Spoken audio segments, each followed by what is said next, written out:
So I thought instead of doing a blog entry, I would just do a little video garden tour. So the perimeter of the garden has onion type family members. So it's garlic right here, and then over here along the edge and running all the way along the outside are leeks. And leeks take a long time to develop, so they're more of a fall item, but you plant them and forget them. And I buy them in a little flat from a local nursery. So I have 10 raised beds in the main part of the garden, and what I do is kind of maintain a kind of nursery style area where I start my lettuce, for example, and then as it comes up and it's overcrowded, then I replant it. So this is an example here, this row of replanted lettuce. If we go over here, here's another example of replanted lettuce, and it makes for a much more efficient use of the garden. Other things that I grow are kale, which you can see here, and then Swiss chard. So this is these beautiful spinach-like leaves. So these are greens that we cook or use in smoothies and that kind of thing. And then one of my favorite things, and this is something that a lot of people don't know about, are these salad turnips. So they're a lot like radishes, but they're not as spicy. I think sort of more people appreciate them. So this is Thai basil, which has a wonderful kind of licorice-like flavor, and you can't find it anywhere. So it's a classic example of grow things in the garden that you can't buy at the store. And then just conventional basil, which we'll make pesto and so forth with this. Inside these hoops are eggplants, and so these are the kind that these are the long, skinny Asian style eggplants, which I prefer. The seeds tend to stay small, the skin tends to stay thin, so you just slice them in half lengthwise and put them on the grill or whatever. And then you can see these feathery plants like this.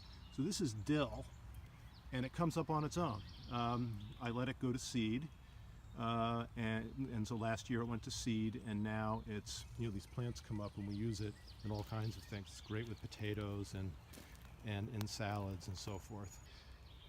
These are the tomatoes. So I've got 3 of these beds have tomatoes in them, 3 plants in each bed, so 9 tomato plants. And I use these cages. I've tried different ways of supporting them, and this is the one I think that works the best. I still pinch them so that, like if you look at this plant right here, this little piece here comes out, you pinch that out, it keeps the plants from developing multiple main stems. I do that at the beginning, and then I kind of give up because they keep trying, but you want to keep the plants inside the cage, and so it requires a little bit of maintenance, but nothing like tying them to a stake or having some other kind of a trellis method. So I've got maybe 4 different varieties of tomatoes here, but these are the peas. I like a small, kind of a petite variety. You can get these are sugar snap peas. You eat the whole pod, which is my favorite.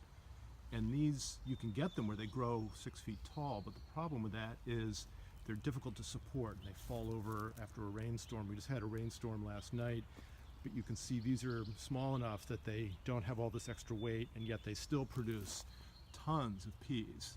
So that's, and then I just use a simple support, which is just twine and these basic stakes. And then on the other side is the broccoli. And broccoli, surprisingly, you get your kind of main broccoli head when the plant is young, and that's been long ago was harvested and cut off, and now the plant just keeps sending up additional shoots, and they're just this perfect size. So you clip them off and it'll send up new ones. And if you look closely, you can see down in the plant that there are are little ones waiting to grow. So these are about to be harvested. We'll have a lot of broccoli. You have to stay ahead of this because when it goes to flower, it's really sort of no good. And then here we have a zucchini plant that will hopefully needs another 3 weeks or so. It'll start producing. So this part of the garden here, about to come into, this is the new part. So I put in some fruit trees here, and then we have some kind of cutting gardens for flowers and also some herbs. This is an Asian pear tree. So this is called espalier. These trees, they are trained to grow in this kind of one plane, one horizontal plane, so they don't take up a lot of space, and they provide a little bit of a screen along the fence here. And so these are Asian pears, Shinseki pears, and this tree, we put this in last year. It was pretty, it was in a big pot. It was a pretty big tree to start with, and surprisingly, we have a lot of fruit on it. I'll be interested whether some of this fruit drops off during the course of the year. And then the next tree is an apple tree. This one did not flower this year. Also went in, all these went in last year, so it has no fruit on it. But this is a Honeycrisp tree, and you can see the 3 tiers on the trees. And then the last tree on this side this is pretty interesting. So this is 3 different varieties of apples. Fuji on the top, Gala in the middle, and Liberty on the bottom. And this one fruited, even though it's actually kind of the least robust of the 3 trees I put in. It barely has any foliage on it compared to these other trees that are really well developed.